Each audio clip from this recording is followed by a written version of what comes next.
What does it take to build a machine that refuses to recognize the word impossible? Master steps into the workshop not merely to assemble a vehicle, but to bring to life a purpose-built terrain machine on rubber tracks. It is a creation shaped by years of experience, persistence, and mechanical curiosity. This is not a simple fabrication project. It is a deliberate transformation of steel, torque, and traction into a vehicle capable of crossing ground where ordinary wheels surrender.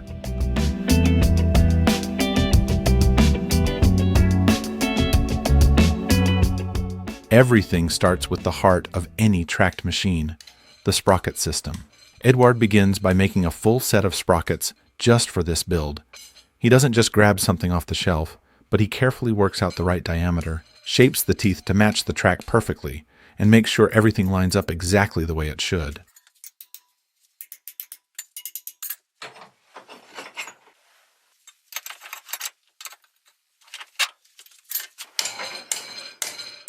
The spacing has to match the pitch of the rubber tracks, and the geometry needs to be spot on.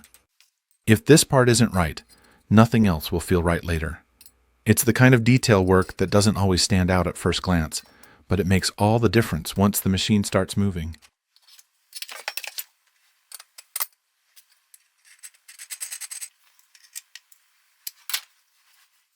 The largest sprocket in the set becomes the primary drive sprocket.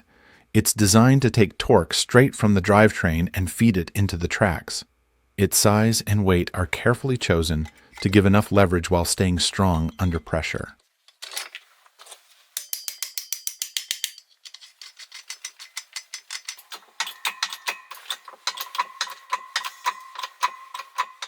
Up front, a slightly smaller sprocket serves as the driven unit.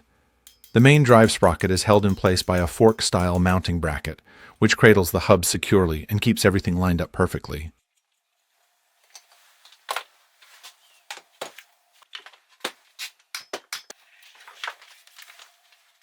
Three track rollers are added to the design to act as a support system. They're placed carefully to spread the weight evenly along the bottom of the track. Reinforced brackets are made so the rollers sit perfectly square to the chassis, keeping the track in constant contact with the ground and preventing uneven wear.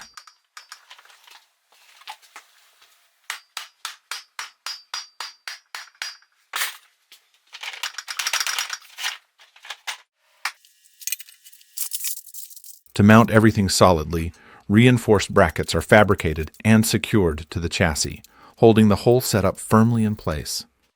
Once everything is in place, these rollers take on a big part of the vehicle's weight, easing the load on the sprockets and helping the whole system run smoothly.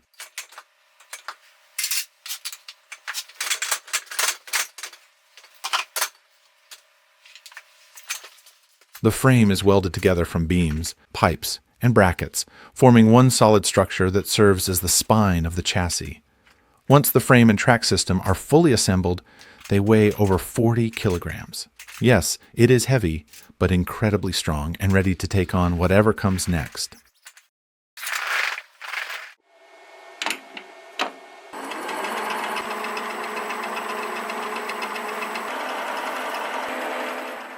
During the initial test fitting, it quickly becomes clear that the upper run of the rubber track is brushing against the frame as it moves. Left unchecked, this could cause serious wear or even damage the track. To prevent friction, reduce strain, and keep everything running smoothly, additional rollers are needed to guide and support the track.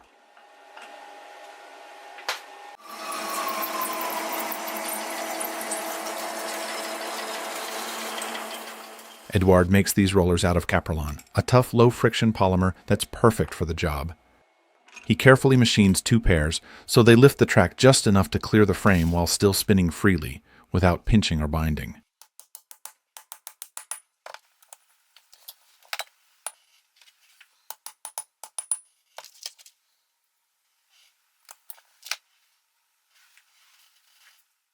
Once they're ready, the rollers are mounted on the main shaft.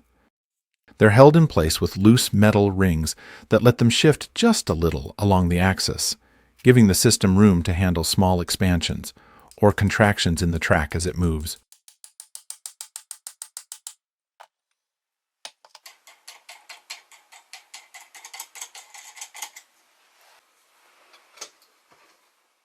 To install the tensioning rollers, he moves into a critical stage, rebuilding the entire track system from the ground up. In any new DIY project, the creator can never be sure which steps will need to be redone, and this is one of those moments where careful adjustments are unavoidable.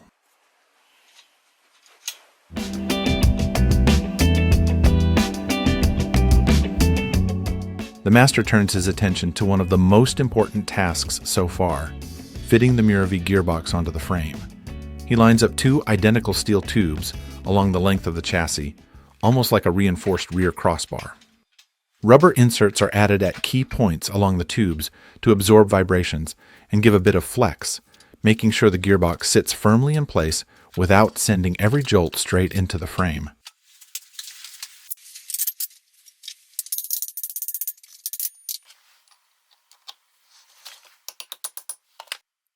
As the installation progresses, it becomes clear that the drivetrain can't just be installed normally. It needs a tooth compensator to line up properly and keep power flowing smoothly without skipping or binding.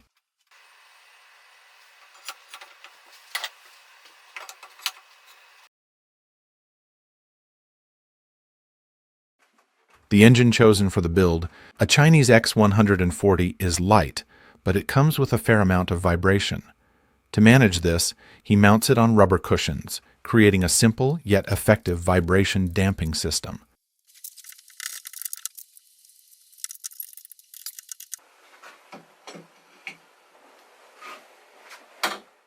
The brake calipers are carefully mounted onto the brake discs, creating the friction needed to slow or stop the wheels. This setup gives perfect control over the vehicle, even when it's carrying heavy loads or navigating rough, uneven terrain.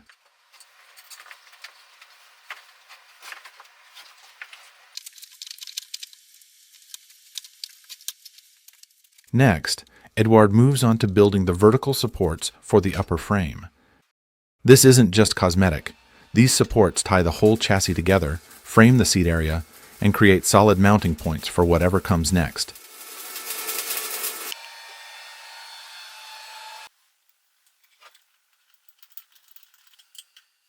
He installs a high-performance carburetor designed for small engines.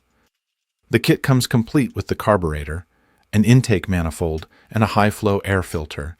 And even though it looks basic at first glance, it delivers better fuel. He goes with a 12-volt, 10-ampere battery, enough to guarantee reliable starts and steady electrical performance.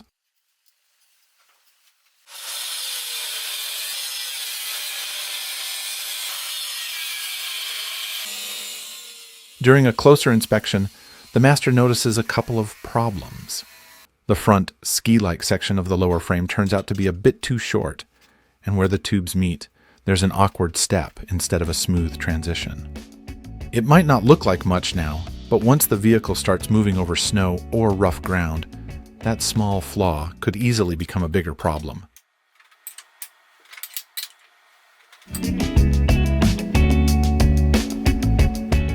He cuts the existing tube, carefully adjusts its length, and welds it back into place so it lines up perfectly with the lower plane of the square frame. It's the kind of fix that takes extra time, but saves bigger headaches later.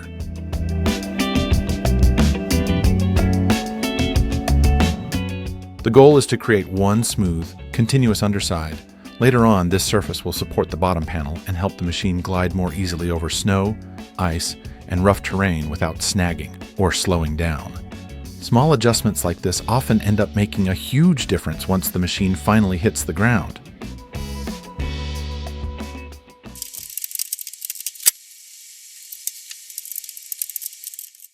Before the brakes can actually do their job, the hydraulic system has to be filled and bled properly. He removes the calipers and gets ready to push fluid through the lines. He slowly adds brake fluid and starts pumping the lever again and again. At first, nothing happens. The lines are full of air, but after a while, the fluid finally begins to make its way through the system.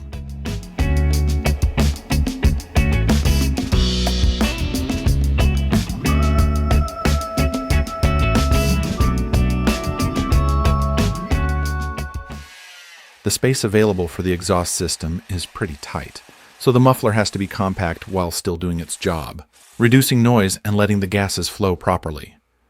For the design, he goes with a 3-chamber muffler. Instead of letting the exhaust shoot straight through, the inside will be divided into 3 separate sections. The first chamber works as a kind of receiver, the place where the hot exhaust gases first enter and expand.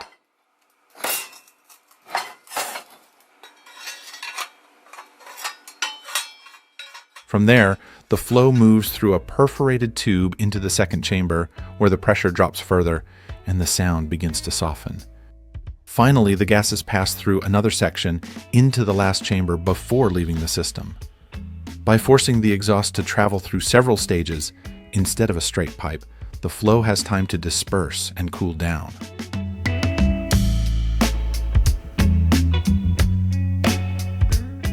On projects like this, using second-hand parts is often the smartest way to save money. After finishing the seat support frame, Edward spots a used seat at a local flea market. It's not new, but it's still in good shape and perfect for the driver's position.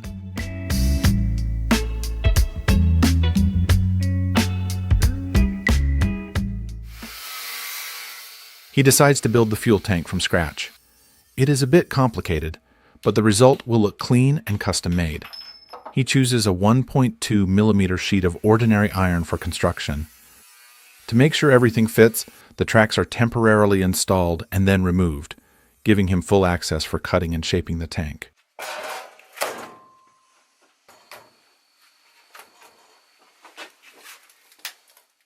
The tank isn't a simple regular shape. It has to fit the contours of the main frame, which itself has a complex design. That means he can't just make a standard rectangular tank. He needs to shape it carefully so every curve and angle lines up perfectly with the frame, ensuring it sits securely without interfering with any other components.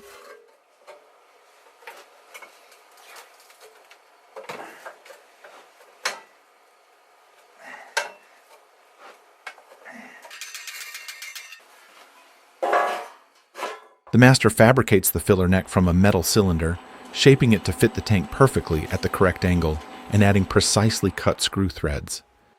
It is a delicate task where even a tiny mistake could ruin the fit, cause leaks, or make the cap jam, turning a small part into a major problem down the line.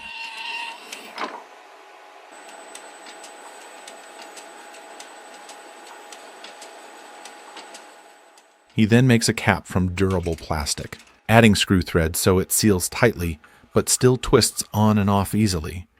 This part is more important than it might seem at first glance.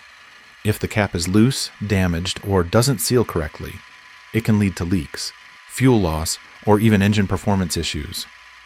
A well-fitted cap keeps the right pressure inside the tank, which helps the fuel flow smoothly to the engine.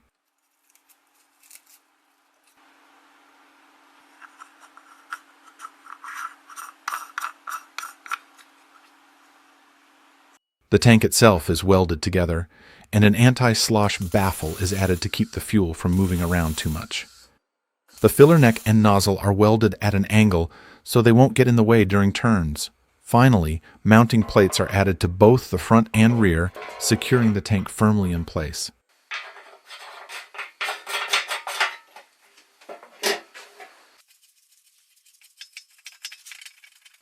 From the very start, the available space on the vehicle was carefully measured. About 33 centimeters long, 10 centimeters wide, and 16 centimeters high. With those dimensions, the tank can hold over 5 liters of fuel.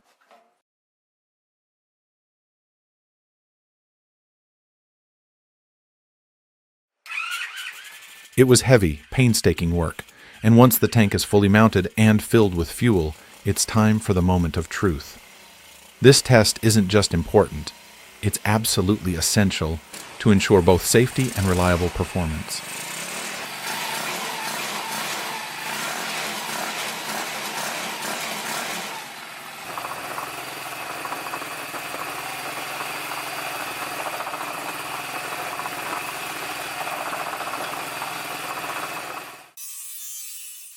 The creator chooses a high-quality material for the underside, a sandwich panel. The smooth, painted side faces downward, helping the vehicle glide easily over snow and rough terrain. He measures and cuts the sheet to fit just right, adding holes where needed, including gaps to keep the brake discs cool, and a small hatch for oil changes.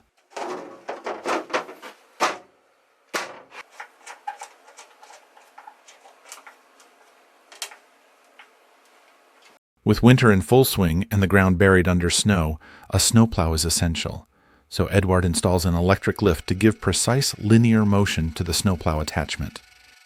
The lift puts full control in the operator's hands, turning a harsh, icy landscape into something manageable, but only if every part works exactly as it should.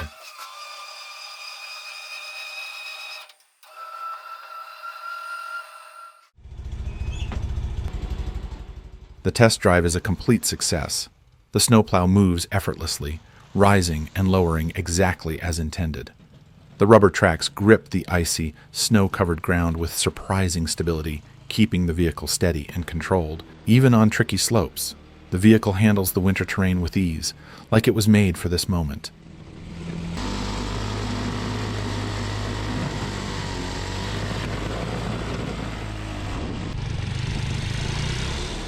After all the long hours, careful planning, and painstaking work, seeing the vehicle in action is deeply rewarding. It's more than just a DIY project. It's a triumph of patience, skill, and persistence, a reminder of what can be achieved when vision meets hard work.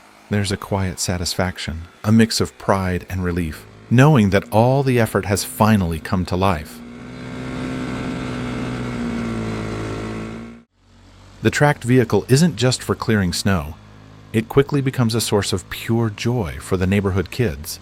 Watching their excitement and hearing their cheers, the master realizes that this project isn't just about mechanics and engineering. It's about creating moments of fun and wonder that everyone can share.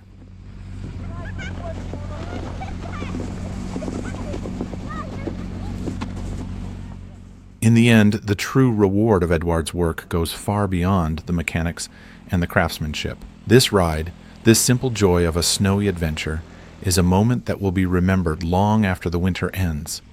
It's a reminder that the greatest achievements aren't just what you build, but also the happiness and experiences you share with others along the way. If you enjoyed this project, be sure to subscribe to our channel and keep an eye out for more exciting videos coming soon.